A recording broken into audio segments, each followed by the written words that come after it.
याद होगा पृथु महाराज का लास्ट टाइम चल रहा था, इसमें कल हमने डिस्कस किया था। जब 4 कुमार आए हुए थे तो उस समय पृथु महाराज को उन्होंने ज्ञान दिया। उसके बाद पृथु महाराज ने 4 कुमारों का गुणगान किया। ठीक है,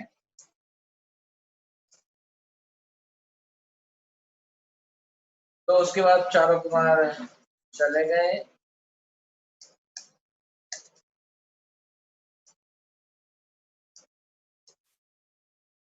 ओके, ठीक है, तो उसके बाद आज हम डिस्कस करेंगे कि पृथु महाराज के भगवत धाम गमन। ठीक है,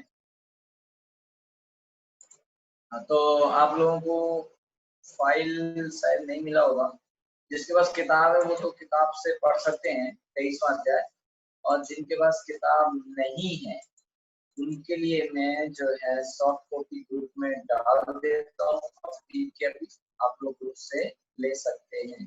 ठीक है, ये देखिए मैंने ग्रुप में आपको डाल दिया है, आप लोगों को मिल गया होगा। और जिन लोगों को नहीं मिला है वो लोगों को मैं अलग से भी भेजने का कोशिश करता हूँ। ठीक है, तो आपको शायद मिल गया होगा चैप्टर 23। ठीक है,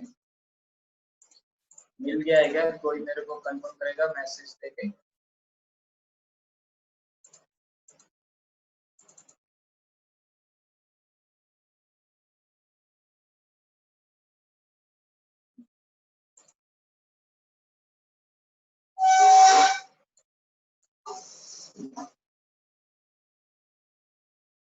बोल लीजिए चैप्टर 23 महाराज पृथु का भगवत धाम गमन। ठीक है, तो इस अध्याय में पृथु महाराज के वानप्रस्थ जीवन का वर्णन आएगा। अभी तक आपने पृथु महाराज के गृहस्थ जीवन का, एक राजा के तौर पर उन्होंने कैसे राज्य किया, एक अच्छे शासक के रूप में पूरी प्रजा उनको प्रेम करती थी, उन्होंने प्रजा का बहुत अच्छा ध्यान रखा। तो एक राजा को रखना चाहिए खाने पीने का, सुरक्षा का, हर चीज का ध्यान के साथ साथ उनको भक्ति करने की भी व्यवस्था उन्होंने अच्छी की। ठीक है, और अब हम इस 23वें अध्याय में पहले श्लोक से लेके 18वें श्लोक तक पृथु महाराज के वानप्रस्थ जीवन का और उनके द्वारा की गई तपस्या, वानप्रस्थ जीवन में उनके द्वारा की गई तपस्या का वर्णन सुनेंगे। ठीक है, और उसके बाद हम देखेंगे 19वें से 22वें श्लोक में महाराज की पत्नी अर्ची उन्हें किस तरीके से उनका अंतिम जो क्रियाएं होती हैं वो की, और उसके बाद जो देवी देवताएं हैं पत्नियां आके महारानी अर्ची का गुणगान करेंगी 23वें श्लोक से 30वें श्लोक तक। ठीक है, और फिर इतने दिनों से आप करीब 1-1.5 महीने से महाराज की कथा सुन रहे हैं, है ना? तो इससे हमें क्या मिलेगा? फल कुछ मिलेगा ना, कुछ परिणाम। तो फल श्रुति जिसे कहते हैं वो जो है लास्ट में 31 से 39 श्लोक तक बताया जाएगा। ठीक है, 9 श्लोकों में उसका वर्णन। ये आपने कई अध्यायों में महाराज की कथा सुनी है। तो हाँ, तो राजा वेण की मृत्यु के बाद जब महाराज का जन्म हुआ तो तब से आप उसका फल श्रुति क्या है वो क्या बताया जाएगा।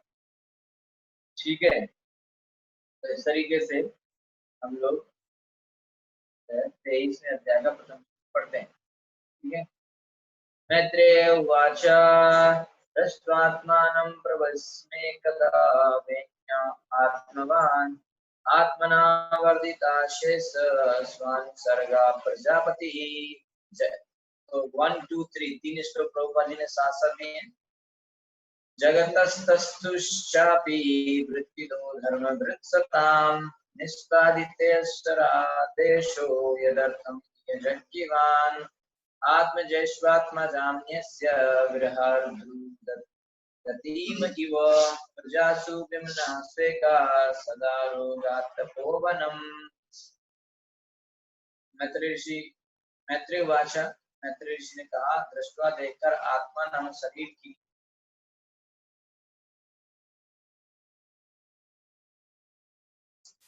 प्रवसयम वृद्धावस्था एक बार वैन्या राजा पति ने आत्मा ने आध्यात्मिक शिक्षा से पूर्ण रूप से ज्ञात आत्मना अपने द्वारा वर्णित बढ़ा हुआ अशेष अपार स्व अनुसर्गा भौतिक ऐश्वर्य की उत्पत्ति प्रजापति प्रजा का रक्षक जगत जगह तस्तुषा अचल चा भी अभी निश्चय वृत्तिदा आजीविका देने वाला धर्म मानने वाला सताम भक्तों का निष्पादित पूजा संपन्न किया गया ईश्वर भगवान के आदेश आज्ञा यह तर्पण संसार में यज्ञवान की आत्मा को आत्मज्ञान व्यक्ति को नियत से सूचित करते हुए हाथ तीन एवं मानव विलाप कर दिए प्रजा को एका अकेले साथ आहारा अपनी पत्नी से अगाता चला गया तब वह वनम वन में जहाँ तक किया जा सके अपने जीवन की अंतिम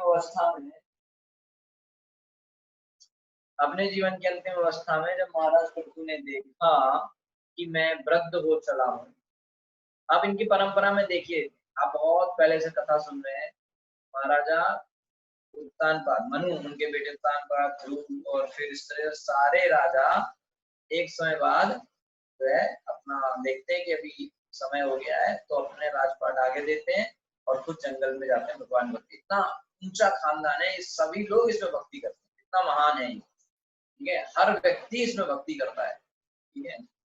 तो यहाँ पे पृथु महाराज जी उसी परंपरा को चालू कर रहे हैं। उन्होंने देखा कि मैं वृद्ध हो चला हूँ, तो उस महापुरुष ने जो संसार का राजा था, संसार का राजा मान के आप ऐसे मत समझो कि भैया बस वो धरती भारत देश के राजा थे, ना ना, सातों द्वीप और सातों समुद्रों के राजा थे। अभी आपको सातों द्वीप और सातों समुद्र ऐसे मान लो, और ये 7 द्वीप और 7 समुद्र माने क्या? ये आपका ऑस्ट्रेलिया, अमेरिका, यूरोप, अफ्रीका, ये 7 द्वीप नहीं हो रहा है बात। 7 द्वीप माने पूरा, यानी कि अभी पंचम स्कंद में 5th कैंटो में डिटेल में आप पढ़ेंगे एक्चुअली में द्वीप क्या है। भारत खंड, भारत वर्ष, जम्बू द्वीप, ऐसे करके पुष्कर द्वीप, इस तरह से 7 द्वीप हैं और 7 समुद्र हैं।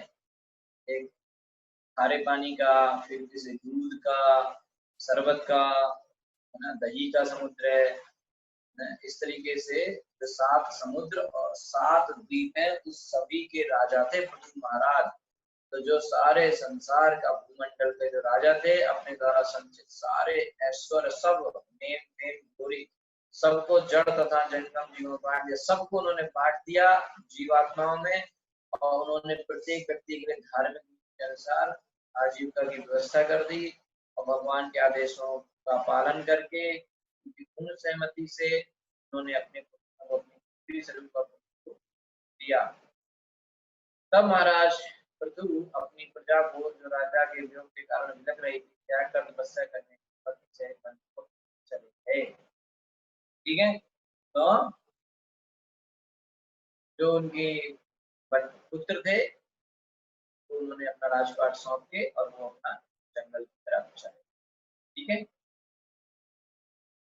ओके, तात्पर्य श्री प्रभुपाद जी के द्वारा। श्री प्रभुपाद जी महाराजा पृथु भगवान के 27 अवतारों में से एक थे, अतः वे इस पृथ्वी पर परमेश्वर के आदेशों को पूरा करने के लिए प्रकट हुए। एक्चुअली में आपने पहले भी सुने हैं कि पृथु महाराज भगवान के जो 6 तरह के अवतार हैं, नंबर नहीं बल्कि टाइप, प्रकार, 6 प्रकार होते हैं अवतारों के, उनमें से 27 अवतार होते हैं। उनमें से पृथु महाराज 27 अवतार, यानी कि एक स्पेसिफिक शक्ति को दिखाने के लिए भगवान ऐसा अवतार करते हैं, ठीक है। तो वो क्या शक्ति थी? एक अच्छे राजा की शक्ति, वो पृथु महाराज को दी गई, ठीक है।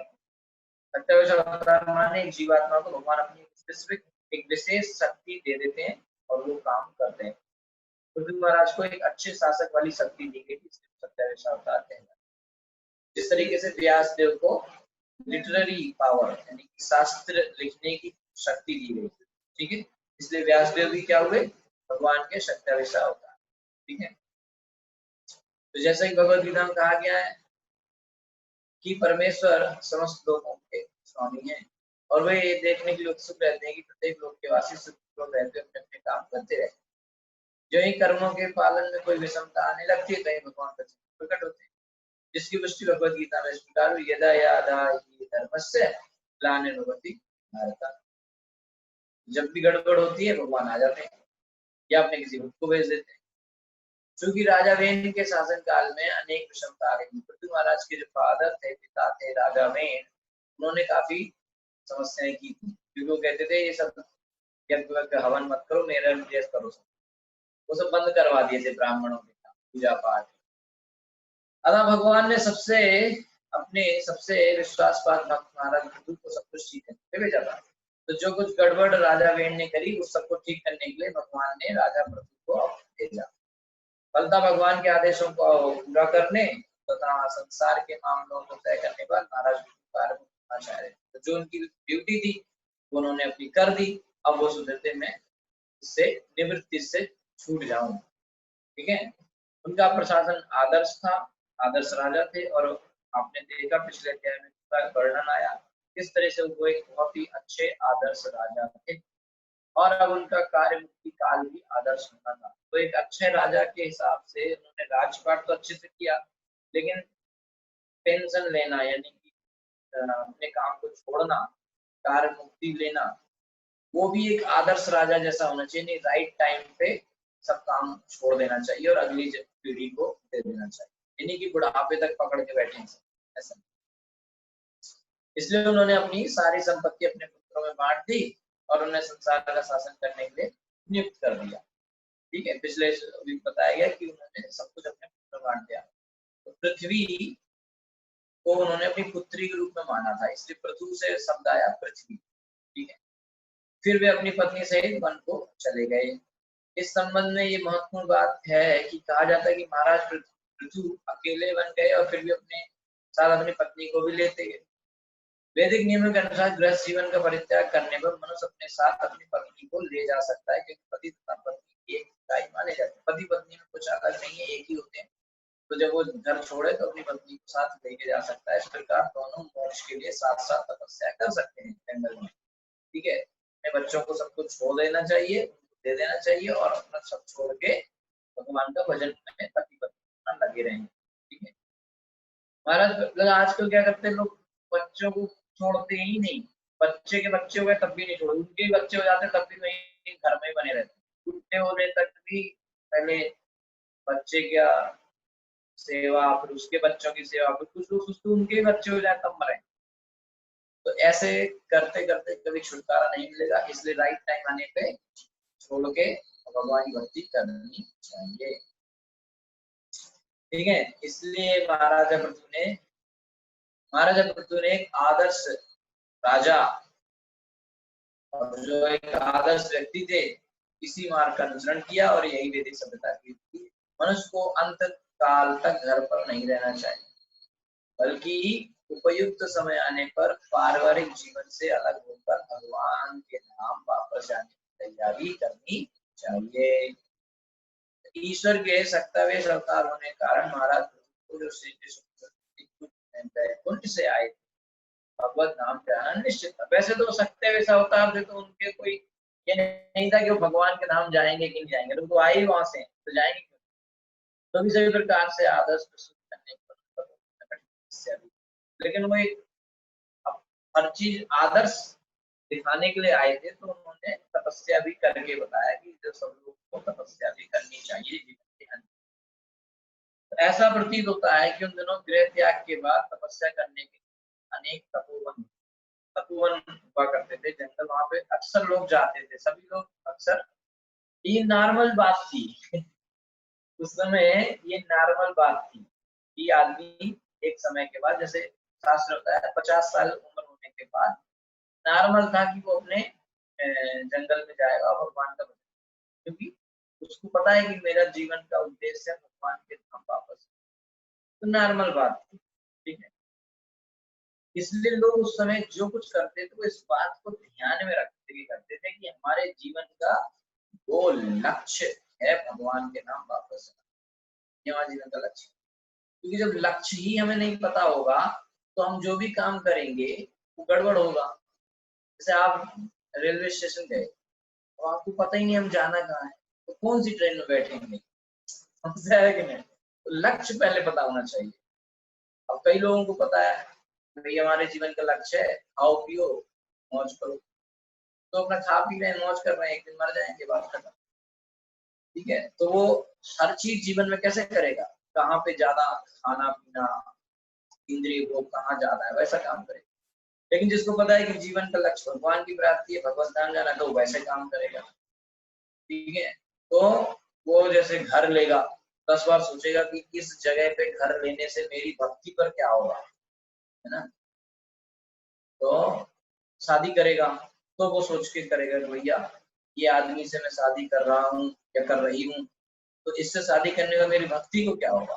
कहीं ऐसा तो नहीं है मेरे पत्नी बन जाए और बाद में माला ही न करने दे, या मेरा ये लड़के से मैं शादी कर लूँ और बाद में पता चला वो लड़का हमको पसंद ही नहीं करने दे रहा, तो जिंदगी बर्बाद हो गई ना। मनुष्य जन्म तो एक मिला है बड़ी मुश्किल से, अब तो फंस गए हम लोग, है ना।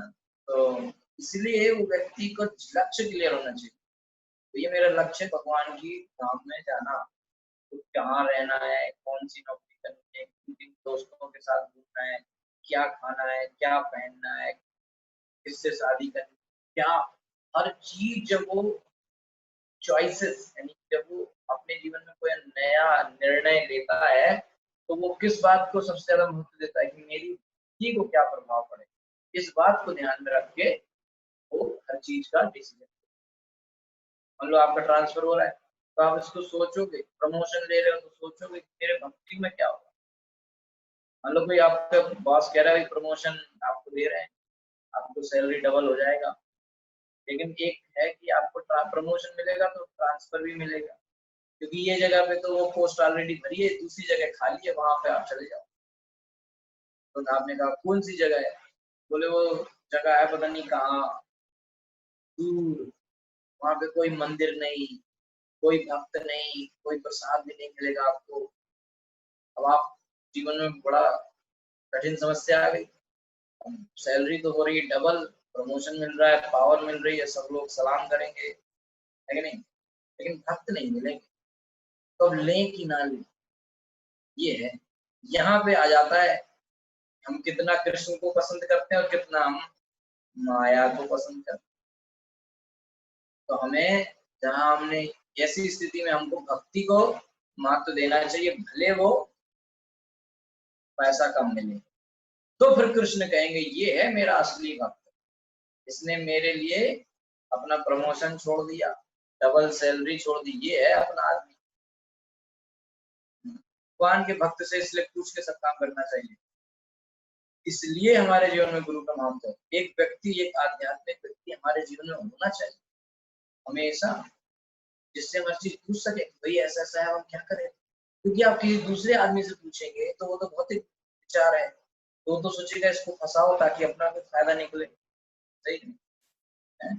जैसे ये बड़ा गड़बड़ वाला काम है, देखो जैसे किसी का आजकल क्या होता है, मान लो आजकल तो बहुत नॉर्मल बात है हस्बैंड वाइफ का झगड़ा, तलाक ले लो और ये कर लो, एक नॉर्मल बात है। तो वो लोग क्या करते हैं, वो जाते हैं कोर्ट में या एडवोकेट के पास, तो एडवोकेट को भी पता है कि अपना रोजी रोटी इससे ही चलने वाली है, तो वो ऐसी ऐसी चीजें बताता है ताकि इनका जो झगड़ा है वो थोड़ा एक्सटेंड हो। क्योंकि अगर ऐसा काउंसलिंग वाले होते हैं या फिर जो भी होते हैं, उनके पास आप जाओ, वो ऐसा सोल्यूशन बताए कि आप दोबारा मीटिंग की जरूरत भी ना पड़े, तो उसका तो बिजनेस जल्दी बंद हो जाएगा ना।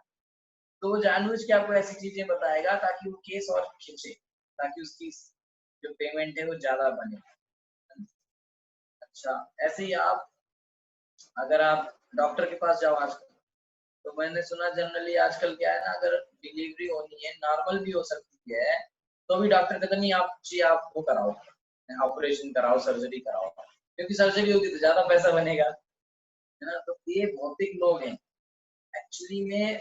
पहले वैदिक सभ्यता में ये लोग आध्यात्मिक लोग होते थे। वैद्य को, डॉक्टर को वैद्य राज बोला जाता था, ये वो बहुत बड़ा भक्त होता था भगवान का, तो वो ऐसे इलाज करता था, अपने फायदे के लिए नहीं करता था, वो व्यक्ति के फायदे के लिए करता था, फिर उससे चाहे जो कुछ मिले उससे अपना जीवन चला रहा था। आजकल क्या है, पहले इतना पैसा रखो तब सर्जरी हो, दवा आती है, आजकल देख रहे हो आप समस्या, दवा होती है 20 रुपए की और बिकती है 200 रुपए की, तो आदमी वैसे ही मर जाएगा।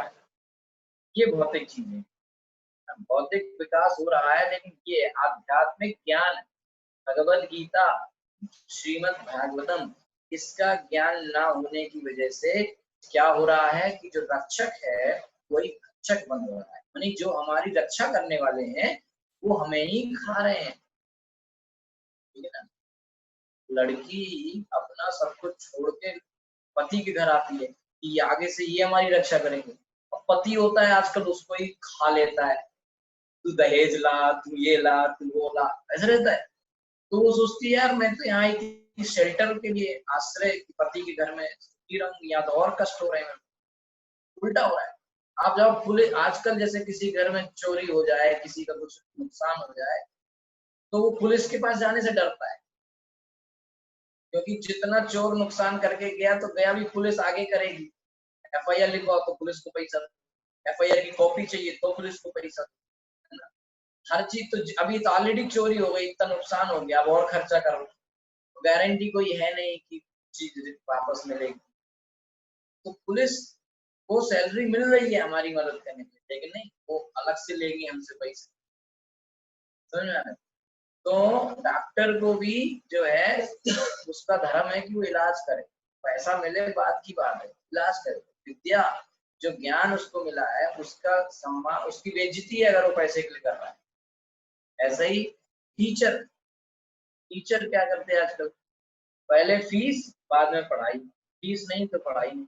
तो आपके ज्ञान की वैल्यू क्या है? अगर आप पैसे से ही पढ़ा रहे हैं तो फिर काय का टीचर का वैल्यू है? कोई वैल्यू नहीं। टीचर तो वो है जो ज्ञान दे। कोई वक्त मेरे को बता रहे थे एक क्लास हुआ नहीं, पहले फीस लाओ, पहले फीस चाहिए बाद में पढ़ाई। तो ये है भौतिक चीज। इसलिए मैं बता रहा था कि हम लोग जो है ज्यादातर भौतिक लोगों से सहायता लेते हैं, और ये भौतिक लोग हमारे फायदे के लिए नहीं है, ये अपने फायदे के लिए हमसे जुड़े हैं। तो जब हम उनके पास मदद के लिए जाते हैं तो वो अपना फायदा हमसे देखते हैं कि ये आया है इसको लूट लो। लेकिन जब आपके जीवन में एक आध्यात्मिक, आध्यात्मिक में भी अच्छा वाला, तो फर्जी बाबा जी नहीं, वो भी आपको पैसा देने के लिए बैठे नहीं। ठीक है, ये बड़ा समस्या है बहुत जगह पे आजकल। तो एक अच्छे साधु के पास आप जाएंगे तो वो आपको सही में मदद करेगा। तो आपको वो जो आपको आप कह रहे हैं ना कि भाई ये कंफ्यूजन में फंसा हुआ, कौन सा ये करूं कि ना करूं, तो वो आप, उसको तो आपसे कोई मतलब नहीं, उसको भगवान से प्रेम है, तो आपकी बस जीव दया, आपके ऊपर दया, भगवान के आप भी बच्चे हो ये सोच के आपको दया करेगा, इसलिए वो आपको सही निर्णय देगा।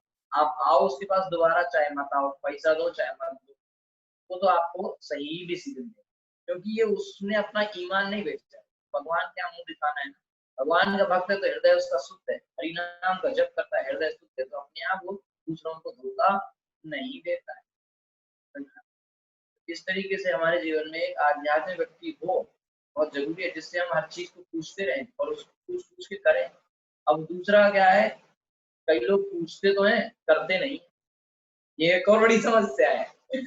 बोले वो प्रभु जी ऐसा ऐसा हुआ, क्या करना चाहिए, उन्होंने बताया ऐसा ऐसा करो, अरे अच्छा नहीं है, अरे बेकार है ना। वो जो, इसलिए किसी से कुछ पूछने से पहले पहले अपने अंदर देख लो कि हमें वो की श्रद्धा है कि नहीं, व्यक्ति के प्रति जिससे हम पूछ रहे हैं उसके प्रति श्रद्धा है कि वो उत्तर बताएगा तो हम मान पाएंगे। कई बार उत्तर हमारे इच्छा के विपरीत भी हो सकता है, तो हम मान पाएंगे क्या? अगर नहीं है मान पाने की क्षमता तो पूछो मत, क्योंकि आप पूछेंगे वो बताएगा, आप नहीं मानेंगे, अपराध आपके सिर चढ़ेगा।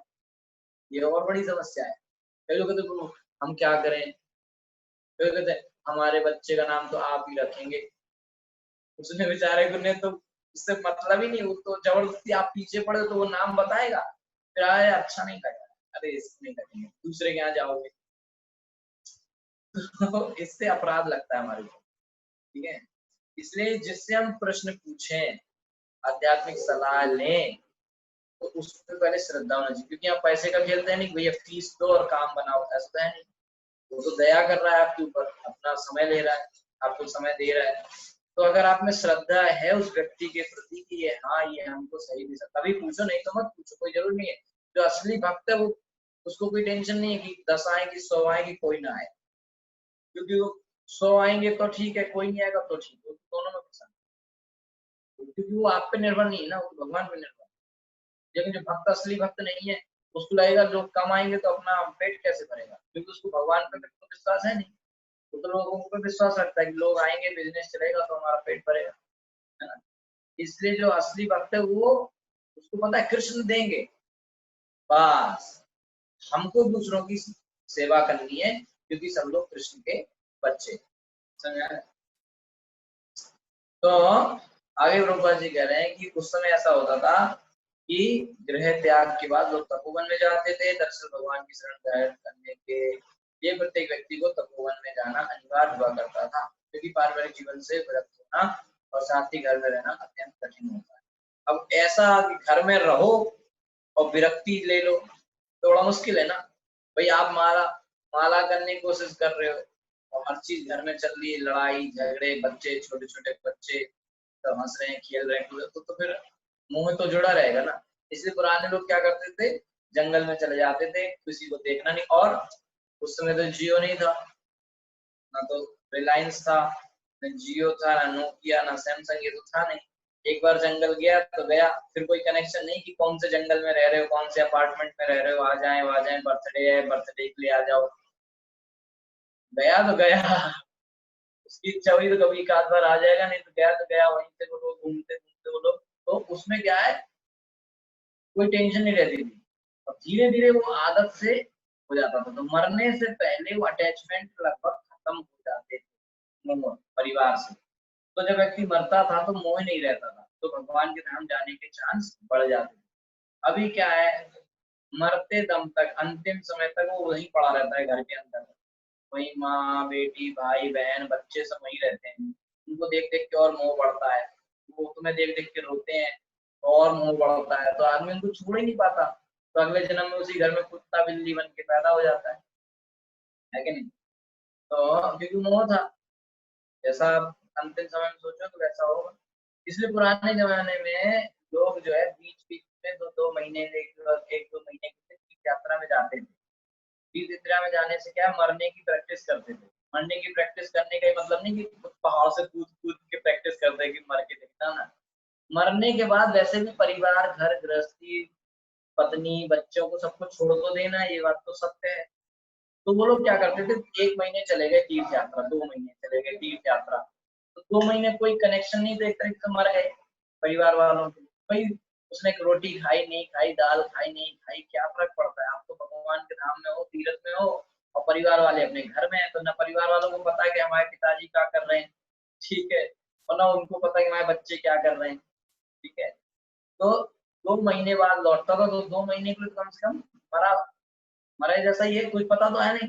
तो वो उसको आदत हो जाती थी यार, उसको ऐसे लगने लगता था कि यार इन लोगों के बिना भी हम रह सकते। तो हमारे एक प्रभु जी आए वृंदावन में एक बार, पिछले 2018 की बात है। वृंदावन में आए, वो 4 महीने वहां पे उन्होंने शास्त्र अध्ययन किया। तो बुजुर्ग थे, रिटायर्ड। तो उन्होंने, किसी ने कहा कि आप वृंदावन चले जाओ, वहां पढ़ाई करना, तो आ गए पढ़ाई करने। रिटायरमेंट थे तो बड़ा उत्साह था कि धाम में रहेंगे। 4 महीने यहाँ रहे, तो उसके बाद कहते यार अकेले रहने में तो बड़ा मजा है, मैंने तो 60 साल घर गृहस्थी में रह के बड़ा बेकार किया। असली मजा तो मुझे अब मजा जब मैं वृंदावन में 4 साल 4 महीने रहा। बोले अब नहीं जाऊंगा मैं घर। फिर तो उनके बच्चों ने कहा भैया वापस आ जाओ। बोले अब यहाँ बहुत अच्छा लग रहा है। तो उनको, बोले मुझे कभी ऐसा एहसास ही नहीं हुआ है पिछले 60 साल में कि मैं परिवार के बिना रह सकता हूँ, लेकिन अब जब रहा तो हो गया कि भैया रह सकते, ठीक है। तो इसलिए पहले के लोग तीर्थ यात्रा में जाते थे, जंगल में जाते थे, प्रैक्टिस करते थे, और प्रैक्टिस करने से आ जाता है। वैसे भी आप देख लो ना, मरने के बाद 2-4 साल बाद वो मरे व्यक्ति की फोटो पे इतनी धूल होती है कि कोई पूछता भी नहीं, कहाँ रखी है वो भी नहीं पता, इतनी धूल रहती है। मर गया वो भूल जाते हैं। जिसे तीर्थ यात्रा जाते रहना चाहिए, असली बात पता चल जाएगी कौन कितना प्रेम करता है। हरे कृष्णा। चौथा श्लोक अभी डिस्कनेक्ट हो जाएगा, आप लोग फिर से रिज्वाइन कर सकते हैं, ठीक है। 7 बजे तक कथा है, तो अभी डिस्कनेक्ट अगर होता है तो आप फिर से ज्वाइन कर सकते हैं। हम लोग चौथा श्लोक अभी पढ़ेंगे, ठीक है।